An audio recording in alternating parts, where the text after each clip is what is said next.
గడిచిన కాలం అంతా కూడా ప్రభు తన రెక్కల చాటున మనల్ని దాచి భద్రపరిచి ఈ పరిశుద్ధ దినము ఆశీర్వాదకరమైన దినములోకి మనల్ని నడిపించి ఆయన పాదసందులో చేరి ఆయన నామమును హెచ్చించి కనపరచడానికి ప్రభు మనకు అనుగ్రహించిన సమయాన్ని బట్టి దేవాది దేవునికి స్తోత్రాలు చెల్లిస్తూ మీ అందరికీ వందనాలు తెలియపరుస్తున్నాను. మరి ఈ సమయంలో పరిశుద్ధ గ్రంథం నుండి సామెతల గ్రంథము 15వ అధ్యాయము 8వ వచన భాగాన్ని నేను చదువుతున్నాను, దయచేసి గమనించండి. సామెతల గ్రంథం 15వ అధ్యాయము 8వ వచనము. భక్తిహీనులు అర్పించు బలులు యెహోవాకు హేయములు. చిన్న ప్రార్థన చేసుకుందాం. సర్వాధికారి మహోన్నతుడా, నిరంతర స్తోత్రాలుడా, మీకే స్తోత్రాలు చెల్లిస్తున్నాం. పరిశుద్ధ దినము ఆశీర్వాదకరమైన దినములోకి మమ్మల్ని నడిపించారు. మీ పొందిన ప్రవ్వా మీ పాదసందులో చేరి మీ వాక్య భాగమును మేము ధ్యానం చేస్తుండగా ఆత్మతో నింపి మా హృదయాలను తెరవండి. మీరు మాట్లాడే ప్రతి మాట మేము గ్రహించుటకు తగిన జ్ఞానాన్ని దయచేయండి. అత్యంత అల్పుణ్ణి ప్రవ్వా, ఎందుకు పనికిరాని వాడిని. నా నోటికి మీరు బోరగా ఉండి నాయనా, నా నోటికి మీ మాటలు అందించండి. మీరే మాతో మాట్లాడండి. మాటలు వింటున్న ప్రతి బిడ్డకి ఈ మాటలు దీవెనకరంగా, దిద్దుబాటుకరంగా చేయండి, ఆశీర్వాదకరంగా చేయండి. దుష్టును బంధించండి, చీకటి శక్తులు బంధించండి. మీ చేతికి అప్పచెప్పుకుంటూ యేసయ్య నామమున ప్రార్థించి వేడుకొంచున్నాం తండ్రి, ఆమేన్. భక్తిహీనులు అర్పించు బలులు యెహోవాకు హేయములు అని సామెతల గ్రంథం 15వ అధ్యాయం 8వ వచనంలో మనం చదువుతున్నాం. భక్తిహీనులు అంటే ఎవరు? భక్తిహీనులు అంటే ఎవరు అనే మాటని ఈరోజు చాలా క్షుణ్ణంగా మనం నేర్చుకోబోతున్నాం. ఎందుకంటే భక్తిహీనులు అర్పించు బలులు యెహోవాకు హేయములు, ఆయనకి ఇష్టం లేదు. మరి ధర్మశాస్త్ర కాలంలో ఇశ్రాయేలు ప్రజలు మరి బలులు అర్పించేవాళ్ళు. ప్రతి సందర్భంలో కూడా, అది మంచి సందర్భం అయినా, ఎలాంటి సందర్భం అయినా, మరి దేవునికి స్తుతులు చెల్లించేటప్పుడైనా, లేదా పాప పరిహారార్థ బలి అయినా, ఏదైనా కానీ బలులు అర్పించేవాళ్ళు. వాళ్ళకున్న ప్రాక్టీస్ అది. మరి అలాంటి పరిస్థితుల్లో వారు తీసుకొచ్చిన బలులు దేవునికి ఇష్టమా లేదా అనేది మనకి ఎలా తెలుస్తుంది అంటే, ఎవరైతే భక్తిహీనతను విడిచిపెట్టి దేవునికి బలి అర్పిస్తారో వారి బలులు దేవుడు అంగీకరిస్తాడు. గత కాలంలో కూడా మరి కయీను యొక్క అర్పణ దేవుడు అంగీకరించలేదు, ఏబేలు యొక్క అర్పణ అంగీకరించాడు అనే విషయాన్ని మనం నేర్చుకున్నాం. మరి ఈరోజు కూడా మనం నేర్చుకుపోయే అంశము, ప్రభు మనతో మాట్లాడబోయే అంశము, భక్తిహీనులు అర్పించు బలులు యెహోవాకు హేయము, ఇష్టం లేదు ఆయనకి. మరి హేయము అనే మాట చూసినట్టయితే చాలా బ్యాడ్ మీనింగ్ వచ్చే పరిస్థితి ఇక్కడ కనబడుతుంది. సరే, వాక్య భాగంలోకి వెళ్దాం, సమయం అవుతుంది కాబట్టి. భక్తిహీనులు అంటే ఎవరు అనే మాటని మనం గమనించినట్టయితే కీర్తనల గ్రంథము 73వ కీర్తనల గ్రంథము 73వ కీర్తనలో చాలా స్పష్టంగా ఇక్కడ భక్తిహీనులు ఎవరు అనేది మనం తెలుసుకోవచ్చు. 73వ కీర్తన 6వ వచనం. కావున గర్వము కంఠాహారము వలె వారిని చుట్టుకొనుచున్నది, వస్త్రము వలె వారు బలాత్కారము ధరించుకొందురు.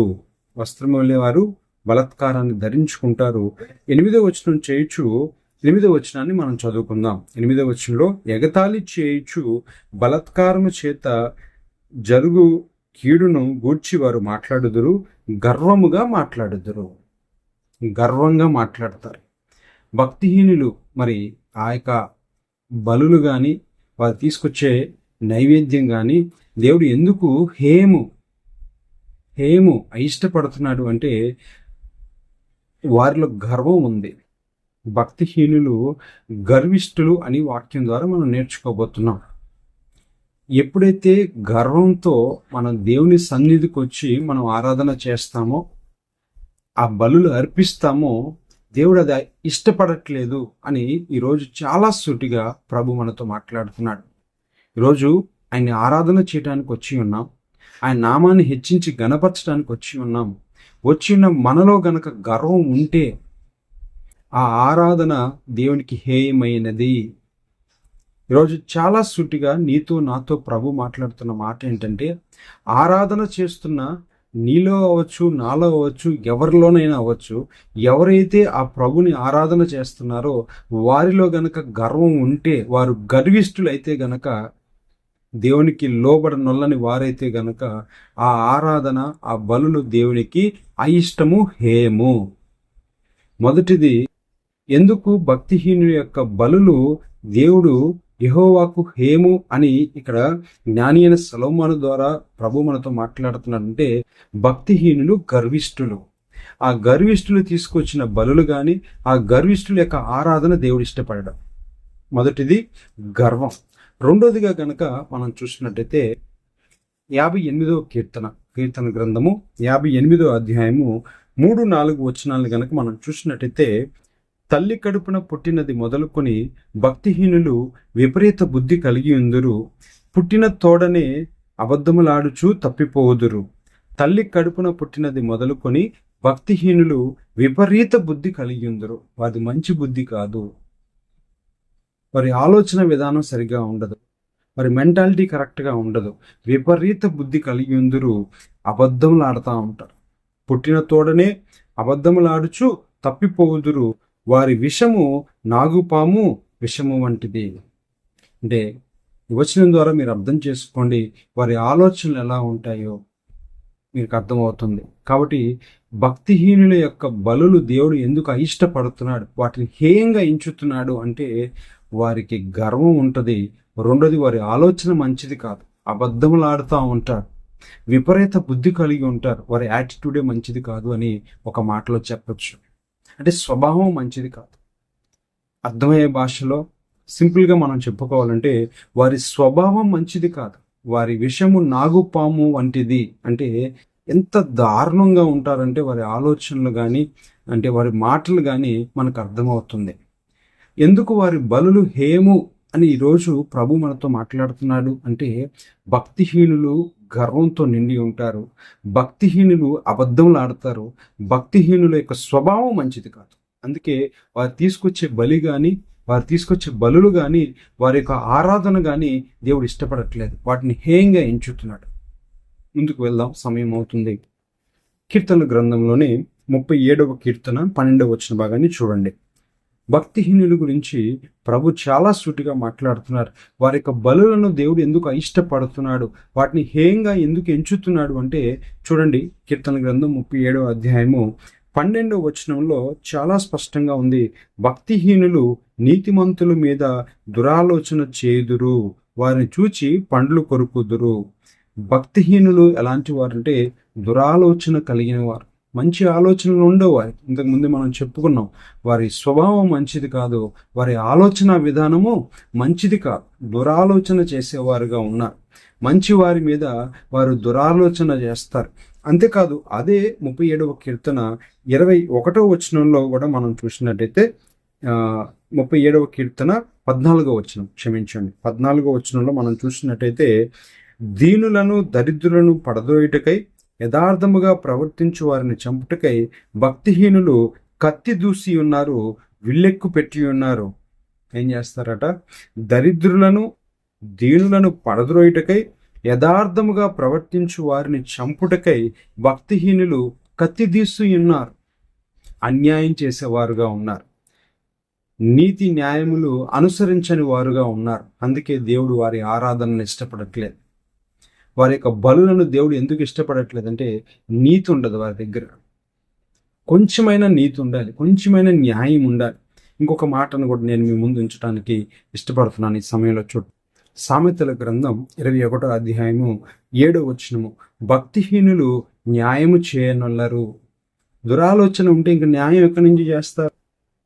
కత్తి దూసేవారుగా ఉంటే దీనులను దరిద్రులను చంపుటకై యథార్థముగా ప్రవర్తించు వారిని చంపుటకై వారు కత్తి దూసేవారుగా ఉన్నారని మనం ఇందాక చదువుకున్నాం. మరి అలాంటి దురాలోచన కలిగి ఉన్నవారు న్యాయం చేస్తారా? న్యాయం గురించి ఆలోచన చేస్తారా? అందుకనే జ్ఞాని అయిన సొలొమోను ఇక్కడ అంటున్నారు 21వ అధ్యాయం 7వ వచనంలో, భక్తిహీనులు న్యాయము చేయనొల్లరు. 10వ వచనం కూడా చూడండి, భక్తిహీనుని మనస్సు కీడు చేయగోరును. భక్తిహీనుని యొక్క మనస్సు ఎలా ఉంటుందంటే కీడు చేయటమే వారికి తెలుసు, మేలు చేయటం వారికి రాదు. కీడుతో నిండి ఉంటారు అనే వాక్యం చాలా స్పష్టంగా ఉంది. చూడండి, అదే గమనించండి. సామెతల గ్రంథం 12వ అధ్యాయము 21వ వచనము, భక్తిహీనులు కీడుతో నిండి ఉందురు. కీడుతో నిండి ఉంటుంది. వారి ఆలోచనలని దురాలోచనలే, వారు చేసేదంతా కీడే చేస్తూ ఉంటారు. కాబట్టి ఇంకా ఆ కీడుతో నిండి ఉన్న ఆలోచనలు, కీడు చేసే మనస్సు కలిగి ఉన్న వారు చేసే ఆరాధనని దేవుడు ఎందుకు ఇష్టపడతాడు? అందుకే భక్తిహీనుని యొక్క బలులు యెహోవాకు హేయములు. ఎందుకు దేవుడు అయిష్టపడుతున్నాడు? ఎందుకు వారి ఆరాధన దేవుడు అంగీకరించట్లేదంటే వారు గర్విష్ఠులు, అబద్ధాలు ఆడతారు. వారి విషము నాగుపాము విషము వంటిది. వారి మనస్సు మంచిది కాదు. వారి ఆలోచనలు దురాలోచనలు. వారు కీడుతో నిండి ఉంటారు. వారు కత్తి దూసేవారుగా ఉన్నారు, నరహంతకులుగా ఉన్నారు. అంతేకాదు ఇంకొక మాటను కూడా నేను మీ ముందు ఉంచడానికి ఇష్టపడుతున్నాను. చూడండి, కీర్తనల గ్రంథము 109వ అధ్యాయము 2వ వచనము. నన్ను చెరపవలెనని భక్తిహీనులు కపటము గల తమ నోరు తెరిచి ఉన్నారు. కపటులుగా ఉన్నారు. కపటం ఇది దేవునికి చాలా విరోధమైనది. దేవుడు ఇష్టపడేది కపటం. మరి అలాంటి కపటంతో నిండి ఉన్న వారి ఆరాధన దేవుడు ఇష్టపడతాడా? అంతేకాదు అదే కంటిన్యూషన్లో మనం చదివితే, వారు నా మీద అబద్ధములు చెప్పుకొనుచున్నారు, నన్ను చుట్టుకొని నా మీద ద్వేషపు మాటలు మాట్లాడుచున్నారు, నిర్మితముగా నాతో పోరాడుచున్నారు. ఆ 4వ వచనంలో, నేను చూపిన ప్రేమకు ప్రతిగా వారు నా మీద పగబట్టి ఉన్నారు. అయితే నేను మానక ప్రార్థన చేయుచున్నాను. నేను చేసిన మేలునకు ప్రతిగా కీడు చేయుచున్నారు. నేను చూపిన ప్రేమకు ప్రతిగా నా మీద ద్వేషం ఉంచుచున్నారు. మేలు మర్చిపోతారు, ఉపకారాలు మర్చిపోతారు, ప్రేమ మర్చిపోతారు. వేషధారులు, కపటము, కుయుక్తి. అందుకనే భక్తిహీనుల యొక్క ఆరాధన లేదా భక్తిహీనుల యొక్క బలులు యెహోవాకు హేయము. ఎందుకు హేయము అంటే వారు మేలునకు ప్రతిగా కీడు చేసేవారుగా ఉన్నారు. ప్రేమకు ప్రతిగా ద్వేషం చూపించేవారు ఉన్నారు. దురాలోచన, అబద్ధములు, గర్వము. వారి స్వభావమే మంచిది కాదు, వారి ఆలోచన మంచిది కాదు. అందుకనే దేవుడు వారి ఆరాధనను అంగీకరించట్లేదు. హేముగా ఎంచుతున్నాడు అని చెప్పి ఇక్కడ మనం భక్తుల ద్వారా నేర్చుకుంటున్నాం. మరి ఈరోజు నీ ఆరాధన ఎలా ఉంది? గర్వంతో నిండి ఉన్నావా? దురాలోచనతో ఇక్కడ ఉన్నావా? ప్రేమకు ప్రతిగా ద్వేషంతో నిండి ఉన్నావా? మేలునకు ప్రతిగా కీడు చేసే పరిస్థితుల్లో నువ్వు ఉన్నావా? కీడుతో నిండి ఉన్నావా? నీ హృదయం దేంతో నిండి ఉంది? ఆ కీడుతో నిండి ఉన్న హృదయంతో ఇక్కడ వచ్చి కూర్చొని దేవుని ఆరాధన చేస్తున్నావా? మేలునకు ప్రతిగా ద్వేషం కలిగి, ఆ ద్వేషం కలిగిన మనసుతో నిండి ఉన్న మనసుతో ఇక్కడికి వచ్చి దేవుని ఆరాధన చేస్తున్నావా? అట్టి ఆరాధన దేవుడు ఇష్టపడతాడు అనుకుంటున్నావా? సరి చేసుకుందాం. ఎప్పటికైనా సరి చేసుకుందాం. నీ ఆరాధన దేవుడు ఇష్టపడట్లేదు. మన ఆరాధన దేవుడు ఇష్టపడడు. అట్టి మనసు కలిగి మనం ఆరాధన చేస్తే గనక దేవుడు ఆరాధన ఇష్టపడడు. ఎందుకంటే గర్వంతో నిండి ఉన్న వారిని దేవుడు ఇష్టపడడు. గర్వంతో నిండి ఉన్న వారిని దేవుడు అసహించుకుంటున్నాడు. గర్విష్ఠులకు దేవుడు విరోధిగా ఉన్నాడని వాక్యం తెలియపరుస్తుంది. ఎందుకంటే ఆయన దీనుడు, మన దేవుడు దీనుడు. ఆయన గర్వాన్ని ఇష్టపడే దేవుడు కాదు, గర్వాన్ని ఎంకరేజ్ చేసేవాడు కాదు. ఎందుకంటే ఆయన స్వభావం అది కాదు. ఆయన దీనత్వం కలిగిన వాడు అని వాక్యం తెలియపరుస్తుంది. ఈరోజు ప్రభుని ఆరాధన చేయడానికి వచ్చి కూర్చున్న నీవు, నేను, మనమందరము మన హృదయం ఎలా ఉంది? గర్వంతో నిండి ఉందా? దురాలోచనతో ఉన్నామా? ప్రేమకు ద్వేషం చూపిస్తున్నామా? మేలుకు కీడు కలిగి ఉన్నామా? కీడుతో నిండి ఉందా నీ హృదయం? అబద్ధాలు చెప్పే పరిస్థితిలో మనం ఉన్నామా? నాగుపాము, విషము వంటి స్వభావం మనం కలిగి ఉన్నామేమో. ఒకసారి మనల్ని మనం పరిశీలన చేసుకుందాం. ఆఖరిగా ఒక మాటని నేను మీకు జ్ఞాపకం చేసి వాక్య భాగాన్ని ముగిస్తాను. ప్రసంగి గ్రంథం 8వ అధ్యాయము 13వ వచనాన్ని గనక మనం చూసినట్టయితే 12వ వచనాన్ని చూడండి. ప్రసంగి గ్రంథం 8వ అధ్యాయం 12వ వచనం. పాపాత్ములు 100 మార్లు దుష్కార్యం చేసి దీర్ఘాయుష్మంతులైనను దేవుని యందు భయభక్తులు కలిగి ఆయన సన్నిధికి భయపడువారు క్షేమముగా నుందురనియు, భక్తిహీనులు దేవుని సన్నిధిని భయపడరు. కనుక భక్తిహీనులకి ఏముండదు? దేవుని భయం ఉండదు. భక్తిహీనులకి దేవుని భయం ఉండదు. దేవునికి భయపడకుండా వచ్చి నీకు ఇష్టం వచ్చినట్టుగా నీ జీవిస్తూ దేవునికి లోబడక, దేవునికి భయపడక, ఏదో ఒక రోజు వచ్చి దేవుని సన్నిధిలో కూర్చొని నేను ఆరాధన చేస్తున్నానంటే ఆయన ఇష్టపడతాడా? ఆయన అది అంగీకరిస్తాడా? దేవుని యందు భయభక్తులు కలిగి ఉంటే ఆయన మన ఆరాధన ఇష్టపడతాడు. దేవుని యందు భయభక్తులు లేకుండా నువ్వు వచ్చి కూర్చొని ఆరాధన చేస్తే ఆ ఆరాధన దేవునికి అంగీకృతం అవుతుందా? ఆయన యాక్సెప్ట్ చేస్తాడా? ఇప్పటికైనా మన పరిస్థితులు మార్చుకుందాం. ఒకటి, దేవునికి భయపడదాం. దేవుని యందు భయభక్తులు కలిగి ఉంటే అదే ఇంపైన సువాసన, అదే దేవుడు ఇష్టపడతాడు. వాక్యం చాలా సూటిగా, చాలా స్పష్టంగా మాట్లాడుతుంది. బలులు అర్పించుట కంటే కదా, బలులు అర్పించుట కంటే దేవుని మాట వినుట శ్రేష్టము. క్రొవ్వినవి అర్పించుట కంటే ఆయన మాట వినుట శ్రేష్టము, శ్రేష్టము, శ్రేష్టం. దేవునికి భయపడటమే ఆయనకి నిజమైన ఆరాధన. మనం ఎప్పుడైతే దేవునికి మరి నిజంగా అబ్రహాము వలె సాగిలపడి సాష్టాంగ నమస్కారం చేస్తామో, ఆయనకు భయపడతామో, అదే నిజమైన ఆరాధన. మనం అప్పుడే దేవుని హెచ్చించిన వారం అవుతాం, గణపరిచిన వారం అవుతాం. ఇంకా మన హృదయంలో దురాలోచనలతోనూ, మన హృదయం కీడుతోనూ, మరి మనం ఆ అబద్ధపు స్వభావం కలిగి, విపరీత బుద్ధి కలిగి, విషపు, నాగుపాము విషము వంటి స్వభావం కలిగిన వారు మన వాక్యం హెచ్చరిస్తుంది.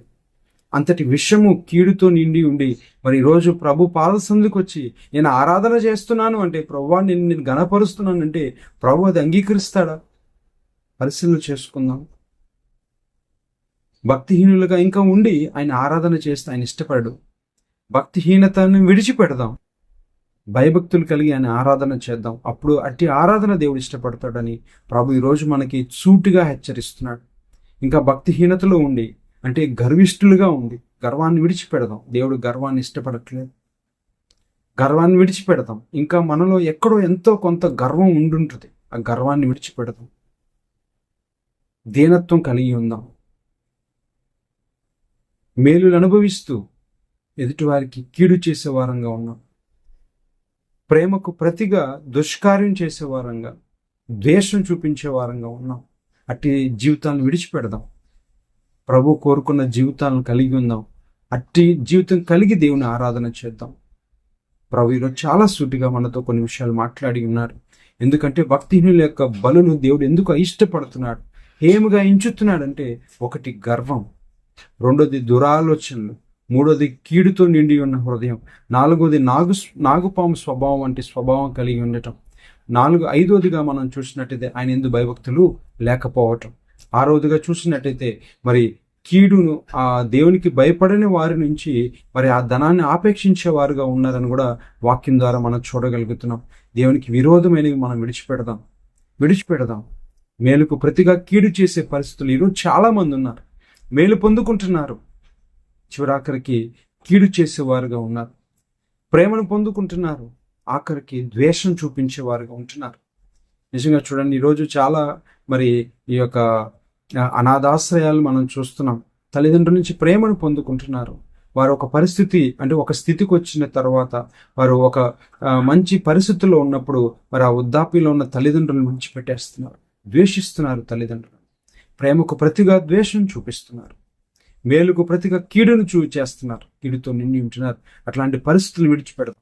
ఈరోజు మనం విడిచిపెట్టాల్సినవి, ఒకటి గర్వాన్ని విడిచిపెడదాం, రెండోది కీడుతో నిండి ఉన్న హృదయాన్ని విడిచిపెడదాం, మూడోది అబద్ధపు స్వభావాన్ని విడిచిపెడదాం, నాలుగోది దురాలోచనలు విడిచిపెట్టేద్దాం. ప్రేమిద్దాం, సహాయం చేద్దాం. అదే దేవునికి ఇష్టమైన బలి, అదే దేవుని ఆరాధన చేసినట్టు. ఎప్పుడైతే మన తోటి పొరుగువాన్ని మనం ప్రేమిస్తామో దేవుని ప్రేమించిన వారు మొత్తం. అందుకే ప్రభు అడుగుతున్నాడు, కనపడిన నీ సహోదరుని ప్రేమించలేని వాడివి కనపడిన దేవుని ఎలా ప్రేమిస్తావు? కనపడుతున్న నీ సహోదరుని, నీ పొరుగువాన్ని నువ్వు ప్రేమించలేకపోతున్నావు. దేవుని ఎట్లా ప్రేమిస్తావు? ప్రేమ లేనివాడు దేవునికి ఎలా ఇష్టడవుతాడు? అట్టివాని ఆరాధన దేవునికి ఎలా ఇష్టం అవుతుంది అనేది ప్రభు ఈరోజు హెచ్చరిస్తున్నాడు. ఇంకా గర్వంతో ఇక్కడ వచ్చి కూర్చొని ఆరాధన చేస్తున్నావేమో, నీ ఆరాధన దేవుడు ఇష్టపడట్లేదు.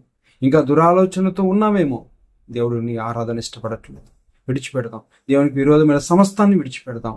దేవునికి ఇష్టమైన ఆరాధన చేద్దాం, ఆయన కనపడదాం. దేవుడి కొద్ది మాటలు మనం వెనుకలో దీవించునుగాక. ఆమేన్. చిన్న ప్రార్థన చేసుకుందాం. సర్వాధికారి, మహోన్నతుడా, మాతో సూటిగా మాట్లాడారు ప్రభు. ఎందుకు నాయనా మా ఆరాధన నువ్వు ఇష్టపడట్లేదో మీరు మాకు తెలియపరిచారు, మీకు స్తోత్రాలు. మాలో ఇంకా గర్వంతో నిండిన హృదయం ఉందేమో, మాలో ఇంకా కీడు చేసే స్వభావం ఉందేమో, మా హృదయం ఇంకా కీడుతో నిండి ఉందేమో. ఇదిగో ప్రేమకు ప్రతిగా ద్వేషిస్తున్నామేమో, మేలుకు ప్రతిగా కీడు చేసే వారంగా ఉన్నామేమో ప్రభావ. వాటన్నిటిని మేము విడిచిపెట్టడానికి సహాయం దయచేయండి. ఇంకా అబద్ధములాడే స్వభావం, విపరీత బుద్ధి ఏమో ప్రభావ తీసివేయండి. మీకు మీ అందులో భయభక్తులు లేని జీవితం మాలో ఉందేమో తీసివేయండి, సహాయం దయచేయండి. నిండు మనసుతో మీ అందు భయభక్తులు కలిగి మిమ్మల్ని ఆరాధించే కృపను మా అందరికీ దయచేయమని నాయన ఈ వాక్య భాగం వింటున్న ప్రతి బిడ్డని దీవించి ఆశీర్వదించండి. అవసరాలతో ఉన్న వారిని జ్ఞాపకం చేసుకోండి. ఇరుకులు ఇబ్బందులు ఉన్న వారిని విడుదల దయచేయండి. ఇదిగో నాయన వివాహం కాని బిడ్డలు, ఉద్యోగాలు లేని బిడ్డలు, గర్భఫలం లేని బిడ్డలను జ్ఞాపకం చేసుకోండి. వారి అవసరతలను తీర్చండి. ఇదిగో నేను ఎవరైతే ప్రార్థన వస్తు కోరిన వారందరినీ దర్శించండి. నన్ను, నా కుటుంబాన్ని, పరిచయని జ్ఞాపకం చేసుకుని ఎత్తి పట్టుకోమని మరింతగా మీ పరిచర్యలో నాయన బలపడి స్థిరపడటానికి సహాయం దయచేయమని. యేసయ్యా మీరు అక్కడ సమీపంగా ఉంది, మేము నూతన పరచబడటానికి సహాయం దయచేయండి. సరైన సిద్ధపాటును మాకు దయచేయండి. యేసయ్య నామమున ప్రార్థించి వేడుకొంచున్నాం తండ్రి, ఆమేన్. యేసయ్య నామమున మీ అందరికీ వందనాలు.